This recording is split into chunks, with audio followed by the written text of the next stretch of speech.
Hi guys, it is Mrs. Perrone again, and I'm going to show you how to make an intro paragraph.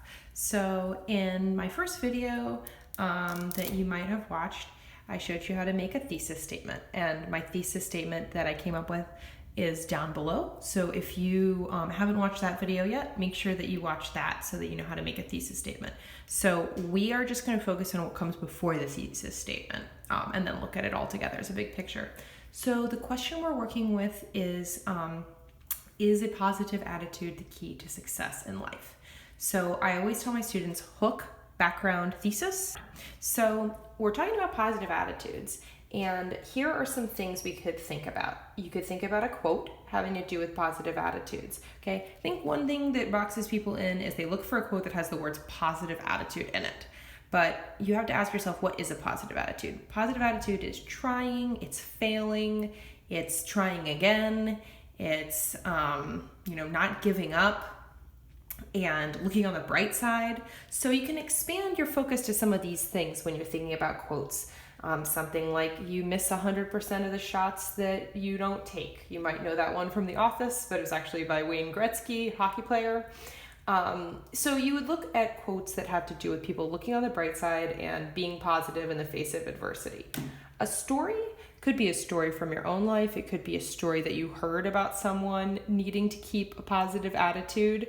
But you don't want to use something that you're going to use later on in your examples. So be careful to only tell a story that you can use really quickly and throw away and you don't actually need for another example later on. Question. Here's my thing about questions. Do not ask me, do you think a positive attitude is the key to success in life? No, big no. Just because that's already the question. Don't ask them the same question back. Instead you might want to give a situation where there was an employee who had a negative attitude and another one who had a positive attitude, and ask who do you think would get the raise? Something like that is pretty basic, but I think you could probably take that idea and make it more specific and make it better. Statistic is kind of hard because on the SL you're not going to be able to look things up. So you're not going to be able to tell me what percentage of people had a positive attitude going into a job interview or something like that. But if you do happen to know a statistic, which is a fact having to do with numbers, then you could use that. A lyric is always fun too. The first thing that comes to mind for me is Aaliyah. If at first you don't succeed, dust yourself off and try again. So you could take that lyric and then talk about what you think that means. Throwback to the late 90s. Okay, so what we're gonna do, what I think about is what I have the most to say about. So one of the first things I thought about was the children's story that says, I think I can, I know I can, and that's a little engine that could. So I think I'm gonna make my hook that. And give a little bit of context. So I'm going to say, there's a famous children's story that says, I think I can, I know I can. Now for background.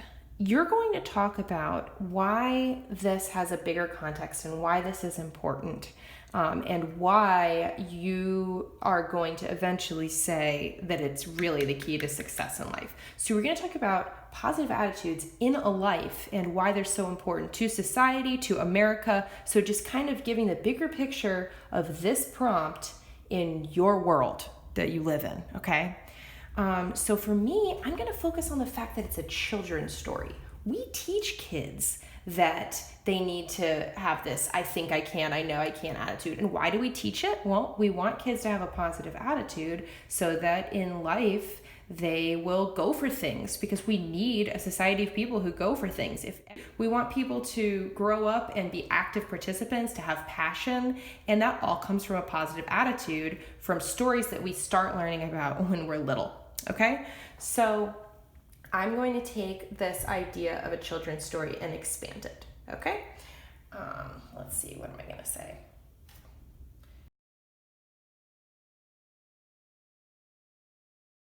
Okay, could I say more? Yes, but in the background, you kind of want to give a few sentences and then get right into your thesis.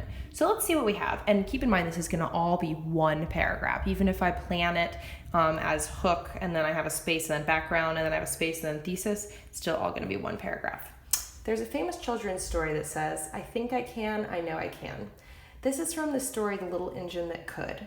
This story, now I'm noticing right now that I say this so many times, so this is why we edit, and this is why I would actually say reading out loud is great. There's a famous children's story that says, I think I can, I know I can. I might even say there's a famous story, there's a famous children's story called The Little Engine That Could. Draw my arrows here. Now what's great is that you guys have computers and it's really easy to just delete things and move them around. There's a famous children's story called The Little Engine That Could that says, I think I can, I know I can. This story is told to little kids in order to teach them the importance of trying and believing in oneself. This is a key American value. Although some might believe otherwise, athletes, musicians, and personal examples prove that a positive attitude is the key to success in life. Okay, and then I would give my paragraph where I start talking about athletes. Then I would give the one about musicians, and then personal examples. All right, so there you have it, intro paragraphs. Thanks for watching.